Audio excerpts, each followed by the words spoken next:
Assalamualaikum warahmatullahi wabarakatuh. Alhamdulillah. Alhamdulillah wahdah sadaqa wa'dah wa nasara 'abdah wa 'azza jalla wa haza man ahzaba. Asyhadu an la ilaha illallah wahdahu la syarika lah. Wa asyhadu anna Muhammadan 'abduhu wa rasuluh. Yang dihormati Deputi Legislatif Ketua Bahagian Pengurusan yang mewakili Tuan Pengarah kita, barisan bawah kanan Badan Perpustakaan Awam Melaka. Seterusnya sidang hadirin muslimin muslimat yang dirahmati Allah sekalian. Alhamdulillah, bersyukur kita kepada Allah Subhanahu wa taala. Dengan izinnya kita diberikan peluang oleh Allah Subhanahu wa taala untuk terus hidup di muka bumi ini, biasa dinanti-nantikan oleh kita. Dan kita bersyukur doa kita dimakbulkan oleh Allah Subhanahu wa taala. Saban tahun setiap bulan Rejab kita berdoa, bermunajat kepada Allah Subhanahu wa taala. Allahumma barik lana fi Rajab wa Sya'ban wa balighna Ramadan. Kita memohon kepada Allah Subhanahu wa taala supaya diberkati kita di dalam bulan Rajab, bulan Sya'ban, dan sampaikan kita semuanya ini di dalam Ramadan. Kita hari ini bukan saja telah berada dalam bulan Ramadan, tetapi Ramadan hampir meninggalkan kita. Kita lihat saudara-saudara kita yang di luar sana, sama dalam bentuk keluarga kita, jabatan kita, dan taman kampung kita, ada saja yang telah pun pergi meninggalkan kita. Mungkin di awal bulan Rejab bersama kita, ataupun tahun lepas bersama kita, bulan Ramadan tahun lepas bersama kita, tapi tahun ini sudah tiada bersama kita. Kata itu kita doakan teman-teman kita yang telah meninggalkan kita di sisi rahmat, diampunkan dosa-dosanya, dan mereka yang sedang beruzuran, sedang sakit, dipermudahkan segala urusan, agar kita sama-sama sebagai umat Islam, sebagai generasi Al-Quran, terus menghayati tuntutan Al-Quran yang menjelaskan wa ta'awanu 'alal ismi.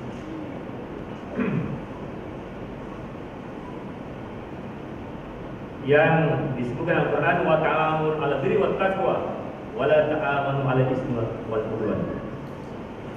Tolong-menolonglah kamu dalam perkara kebaikan dan ketakwaan, dan jangan tolong-menolong dalam perkara dosa, keburukan atau keburukan.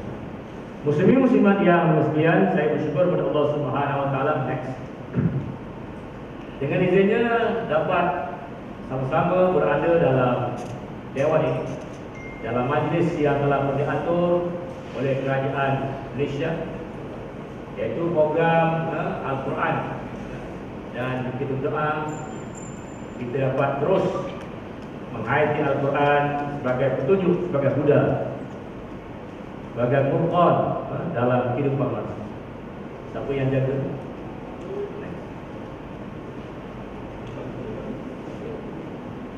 Kita bersyukur kepada Allah SWT dengan nikmat kehidupan kepada kita, nikmat Islam wal iman, nikmat perpaduan, dan kita berada dalam bulan Ramadan al-Mubarak, bulan yang kita cinta.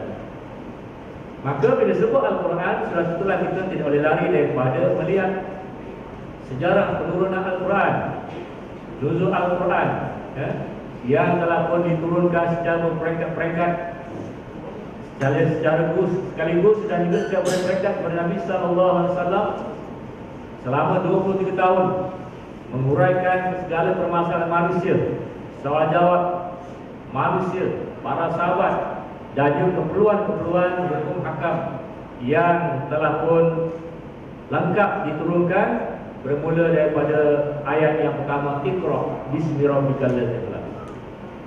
Mana yang jaga belakang? Terus. Saya terus. Okay. Jadi pada hari ini kita melihat satu surah di Al-Quran surah yang ke-30 tu yang diturunkan di Makkiyah. Yang kita lihat kalau dalam sejarahnya, Al-Quran diturunkan dalam Ramadan, 17 Ramadan. Kita setelah menyambut nuzul Al-Quran, yang sebenarnya Al-Quran ini adalah suatu mukjizat yang cukup besar, yang diturunkan kepada Rasulullah SAW, yang diandaikan kiranya diturunkan kepada batu pun batu akan berkata. Maka hari ini kita sebagai umat Islam beruntung dengan adanya mukjizat agung yang Rasulullah SAW juga telah menjelaskan kepada kita supaya kita ini terus berpegang kepada mukjizat ini. Rasulullah SAW menegaskan, taraktu fikum amrain, aku tinggal pada kamu 2 pusaka. Tak banyak pun 2 ya. Kita kena pegang pada 2 pusaka. Dan tadi itu abadah, Rasulullah mengatakan kamu tidak akan sesak selama-lamanya, iaitu Al-Quran dan sunnah Nabi SAW. Dan di sana dijelaskan tentang penurunan Al-Quran. Syahrul Ramadan allazi unzila fihi al-Quran hudan linnas. Al-Quran diturunkan dalam bulan Ramadan sebagai petunjuk bagi manusia, yang menjadi keterangan-keterangan kepada kita semua. Lantaran itu apa yang diadakan oleh pihak kerajaan dalam program World Quran Hour ini penting. Bukan sekadar hari ini, tetapi ia menjadi titik tolak kepada penghayatan Islam kita, penghayatan Al-Quran kita. Itulah tajuk yang kita pilih, membina generasi Al-Quran. Bila kita melihat Ramadan, dia tidak terpisah dari Al-Quran. Selain daripada turunnya di bulan Ramadan, ianya juga menjadi satu trend masyarakat kita. Setiap musim, setiap perkara ada musimnya. Maka musim ibadah nampaknya di dalam bulan Ramadan. Bukan bulan lain tidak beribadah, dia beribadah. Tetapi kita melihat bagaimana semangatnya, bagaimana musimnya. Kalau musim buah-buahan, musim perayaan, maka dalam konteks ibadah, bulan Ramadan dijadikan tumpuan masyarakat kita. Sama ada mereka di kalangan orang-orang yang beramal sungguh-sungguh ataupun orang yang dikatakan orang awam biasa pun bersemangat dalam menghayati Ramadan sebagai bulan Ramadan, sebagai bulan ibadah, musim ibadah. Al-Quran dibacakan, solat yang fardu dan tentulah, bukan saja secara bersendirian tapi berjamaah. Ramai yang menyemarakan masjid, mengunjungi surau untuk bersembahyang berjamaah. Apatah lagi pada waktu malam solat tarawih dilakukan selepas solat isyak. Bayangkan di bulan-bulan lain kadang-kadang tidak ada orang di surau ataupun di masjid. Tetapi dengan bulan Ramadan lah kemuncak bagaimana umat Islam menghayati Al-Quran, menghayati ibadah kepada Allah Subhanahu Wa Taala. Kita lihat juga Al-Quran menjelaskan secara terperinci. Sesungguhnya Al-Quran ini memberi petunjuk ke jalan yang amat betul, yaitu agama Islam, dan memberikan berita yang menggembirakan orang-orang yang beriman, yang menjadikan amal soleh, bahawa mereka beroleh pahala yang besar. Jadi muslimin-muslimat yang sekalian, Al-Quran sebagai petunjuk, sebagai dustur, sebagai pemisah antara kebaikan dan juga kebenaran al-haq dan al-batil. Maka ini kita terpanggil untuk terus menggunakan Al-Quran sebagai panduan hidup kita. Bukan saja dalam konteks 1-2 perkara, tapi keseluruhan kehidupan kita bisa merujuk kepada Al-Quran. Itu juga ditegaskan dalam Al-Quran. Ya ayyuhallazina amanu udkhulu fis-silmi kafah wa la tattabi'u khutuwatis syaitan innahu lakum aduwwun. Wahai orang-orang yang beriman, masuklah kamu ke dalam Islam seluruhnya. Seluruhnya Islam tadi kena hayati. Mana Al-Quran tadi keseluruhannya kena dihayati. Dan janganlah kamu ikut jejak langkah syaitan, sebab syaitan itu musuh kamu yang nyata. Ini kita berada dalam bulan Ramadan. Next. Bulan yang digambarkan tidak ada gangguan syaitan dan iblis. Bila sampai bulan Ramadan sebutkan Futihat abwabul jannah, dibuka pintu-pintu syurga, ditutup pintu-pintu neraka, diikat, dibelenggu, dirantai syaitan dan iblis. Kita hanya berhadapan dengan diri kita sendiri. Kita berhadapan dengan nafsu kita sendiri. Nak tengok siapa kita lihat dalam bulan Ramadan. Sama ada kita betul-betul berpegang kepada prinsip agama kita ataupun masih lagi kita jauh daripada syariat Allah Subhanahu Wa Taala.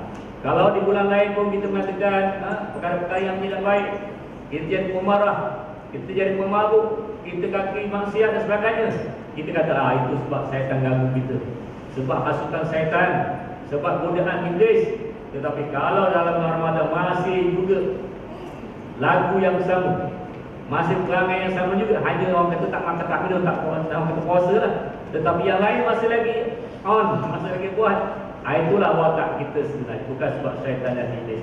Lantaran itu Ramadan Al-Quran suatu gabungan padu yang hari ini peluang untuk kita mendidik, peluang untuk kita mentarbiyah diri kita supaya menjadi manusia yang benar-benar sempurna, manusia yang benar-benar menghayati tuntutan wa ma khalaqtul jinna wal insa illa liya'budun. Tidak dijadikan jin dan manusia melainkan untuk beribadah kepada Allah Subhanahu Wa Taala. Ini yang kita nak gunakan kesempatan Ramadan supaya membentuk kepribadian kita ini.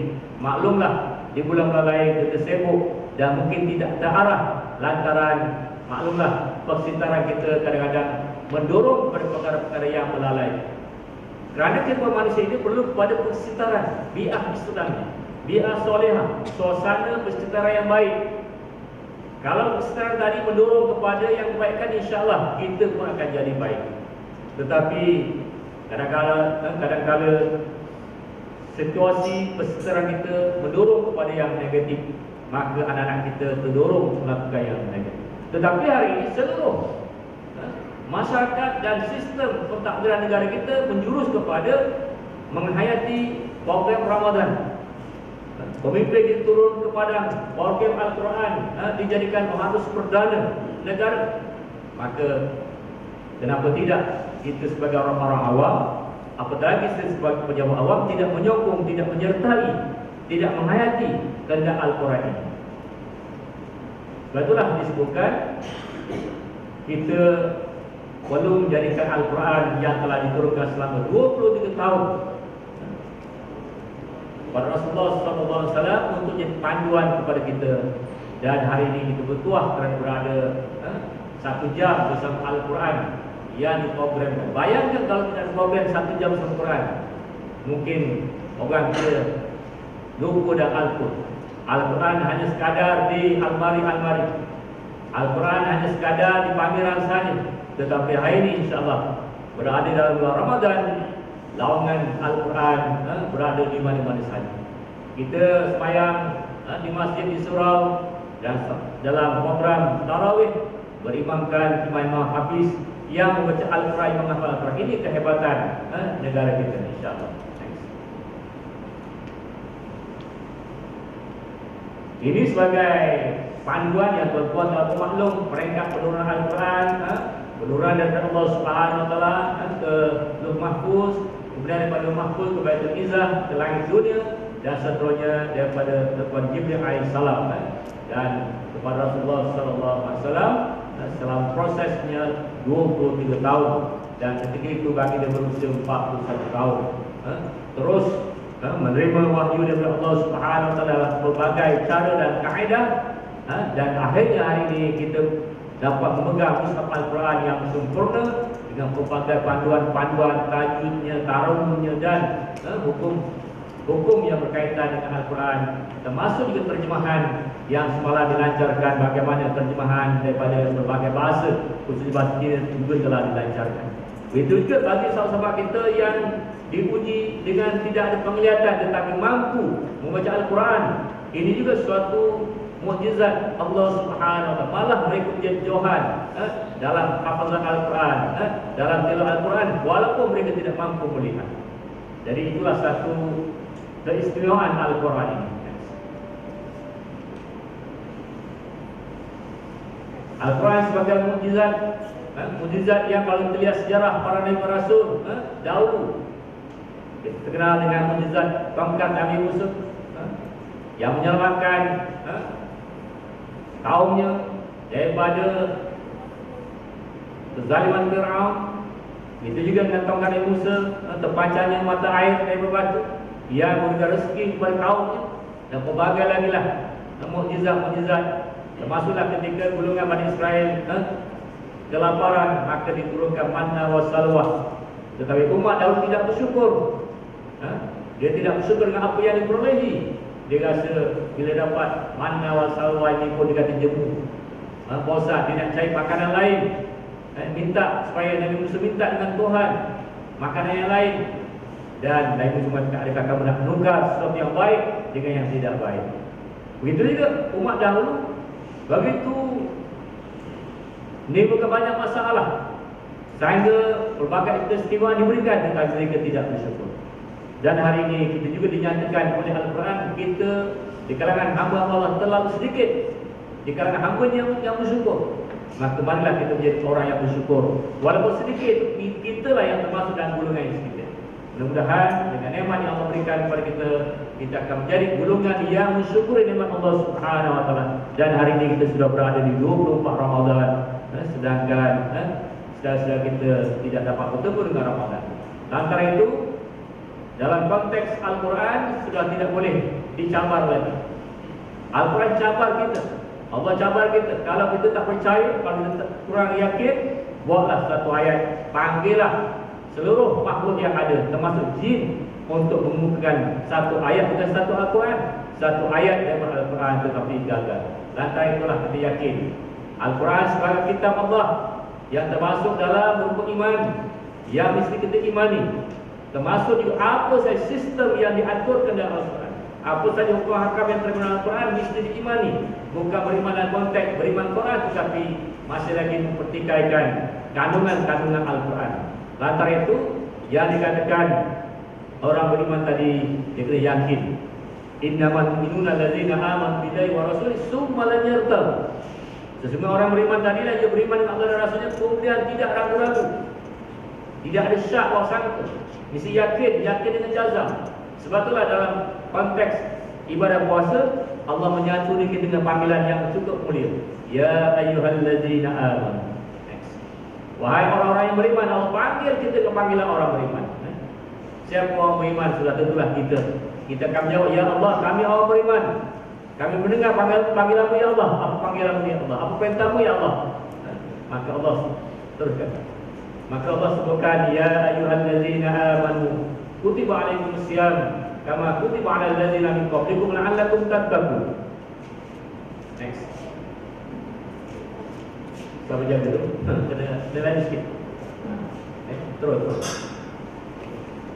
Jadi Allah jelaskan kepada kita tentang perintah berpuasa dipanggil orang yang beriman. Maka hanya orang yang beriman saja yang mampu menjawab panggilan Allah. Orang tak beriman dia buat tak kisah. Dia tak terasa apa-apa. Tapi orang beriman, wahai orang beriman, siapa beriman tadi? Maknanya kita menyahut semua, ya Allah, kami orang beriman. Sami'na wa ata'na. Kami dengar, kami patuh ya Allah. Bukan macam umat dahulu, kami dengar tapi kami engkar, kami enggan melakukan perintah Allah. Jadi dalam ayat yang lain juga menyebutkan, ya ayyuhallazina amanu istajibu lillahi wa lirrasul. Wahai orang beriman, sambutlah seruan Allah dan Rasul. Jadi hari ini kita menyambut seruan Allah, seruan Rasul dengan beribadah puasa. Dan prasyarat untuk membina generasi Al-Quran, yang pertama saya simpulkan di sini, Al-Quran sebagai hati. Jika ingin menjadi generasi Al-Quran, maka kita khususnya bukan sahaja orang muda, tapi seluruh kita ini mestilah patah balik. Islam dari Al-Quran sebagai next. Sebagai zikrullah, sebagai hati kita, sebagai jiwa kita. Dan Al-Quran khususnya dalam bulan Ramadan ini menjadi ingatan dalam diri kita. Dan yang kedua, prasyarat untuk menjadi generasi Al-Quran sebagai pembimbing akal kita. Seseorang mesti menjadikan Al-Quran sebagai pembimbing akal kita, pikiran kita. Sebab tu Al-Quran selalu mengulang-ulang, afala yatafakkarun, apakah kamu tidak berpikir? Afala ta'qilun, apakah kamu tidak berakal? Jadi akal ini mesti berpegang teguh kepada bimbingan Al-Quran. Bukan sekadar kita main logik akal dalam peristiwa Isra wal Mi'raj. Kalau mainkan akal, berdasarkan akal semata-mata, kita tak mampu mempercayai peristiwa tersebut. Tetapi berdasarkan Al-Quran, berdasarkan keimanan, berdasarkan keyakinan kita, maka sebagaimana yang disebutkan oleh Sayyidina Abu Bakar Siddiq radhiyallahu anhu, kalau itu daripada Muhammad, lebih dari itu pun aku beriman, aku percaya. Tetapi kalau generasi muda saja atau generasi yang ada ini, dia main akal, tak logik, mana nak sampai. Tetapi melalui dunia teknologi moden ini, kita ada handphone masing. Kalau handphone, saya berceramah di sini pun satu dunia boleh mendengar. Musim bola, semalam bola lawan mana? Walaupun di luar negara kita boleh melihat di sini, gol di sana, gol di sini. Maka dalam peristiwa tersebut jauh daripada kehebatan teknologi yang pada hari ini. Sebab tu kadang-kadang kita IT di sini tak boleh buka, tak boleh buka. Tetapi insya-Allah dengan mukjizat Allah, Al-Quran mampu membimbing akal manusia supaya akal manusia ini terarah, terbimbing untuk menerima apa yang telah pun disyariatkan oleh Allah Subhanahu Wa Taala. Okay, next, yang ketiga prasyaratnya ialah jasmani kita, fizikal kita. Mesti menjadikan kegiatan kita, gerak laku kita sebagai gerak laku Al-Quran. Al-Quran yang berjalan, generasi yang berjalan. Sebab itu kalau kita melihat, bila ditanya akhlak Nabi, maka di sana ulu Quran. Akhlak Nabi, akhlak Al-Quran. Generasi yang bergerak, gerak lakunya, kaki tangannya, langkahnya adalah langkah Al-Quran. Pemikirannya, penglihatannya, juga lisannya berdasarkan lisan Al-Quran. Allah sebutkan kepada kita, Allah jadikan kita dua biji mata, ainain wa lisan wa safatain. Allah jadikan kita dua biji mata, satu lidah, dua bibir. Untuk apa? Untuk kita bertutur kata, bertutur kata yang baik, bertutur kata yang benar, yang hak, melaksanakan tugas amar ma'ruf nahi munkar. Dan soal tutur kata, Nabi pun bimbing kita, man kana yu'minu billahi wal yawmil akhir falyaqul khairan aw liyasmut. Nabi menjelaskan soal disiplin SOP tutur kata dalam bercakap. Nabi menjelaskan dalam sabdanya, barang siapa yang beriman dengan Allah dan hari akhirat, maka cakaplah yang elok-elok, berkata yang baik-baik, ataupun dia diam. Jadi dengan kata lain, fizikal kita, jasad kita terarah dengan bimbingan Al-Quran. Barulah kita akan mampu menjadi generasi Al-Quran. Generasi Al-Quran ini bukan orang yang menghafazkan Al-Quran saja, tetapi seluruh gerak laku, pergerakan jasad, minda, pemikirannya dan hatinya, semua di bawah naungan Al-Quran. Muslimin muslimat yang bersekalian, kemudian dalam menterjemahkan supaya Al-Quran ini menjadi kehidupan kita, supaya kita mampu memanage Al-Quran yang hebat, maka negara kita ada satu dasar pendidikan tahfiz negara. Ini memang ada. Setiap tahun ribuan graduan tahfiz para hufaz dilahirkan dengan berbagai falsafah dan juga misi-misi yang ada di peringkat tahfiz yang terancam. Sebab tu kalau ada orang baca Al-Quran hanya sebab benci Al-Quran, walaupun dibakar seluruh Al-Quran, Al-Quran tidak akan hilang. Dan kita yakin Al-Quran dipelihara oleh Allah Subhanahu Wa Taala. Barang siapa yang menghina Al-Quran, termasuklah musuh-musuh Islam, orang bukan Islam yang menghina dengan membakar Al-Quran, mereka akan dimusnahkan oleh Allah Subhanahu Wa Taala. Tetapi Al-Quran akan terus terjaga. Sebab di sana ada beberapa tindakan-tindakan dasar pendidikan tafsir negara untuk terus menyuburkan Al-Quran dalam kehidupan masyarakat kita di negara kita ini.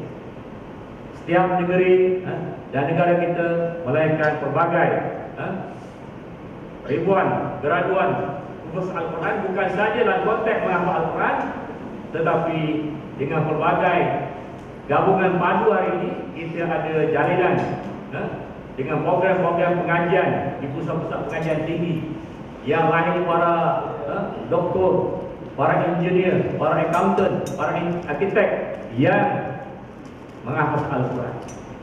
Bukan saja mereka menghafal Al-Quran, tapi mereka menguasai bidang-bidang profesional semua yang lain. Ini telah berada dalam arus perdana negara kita. Tak mustahil akan datang kalau Perdana Menteri kita juga akan datang mungkin orang yang hafal Al-Quran, kerana mereka menguasai semua bidang. Lantaran itu kita perlu menyemarakkan lagi program-program Al-Quran ini, bukan sekadar dalam program World Quran Awal ini, tetapi seluruh kehidupan kita mesti diterjemahkan dalam konteks Al-Quran ini. Next. Al-Quran dan tuntutan jihad. Kenapa saya pilih perkataan jihad di sini?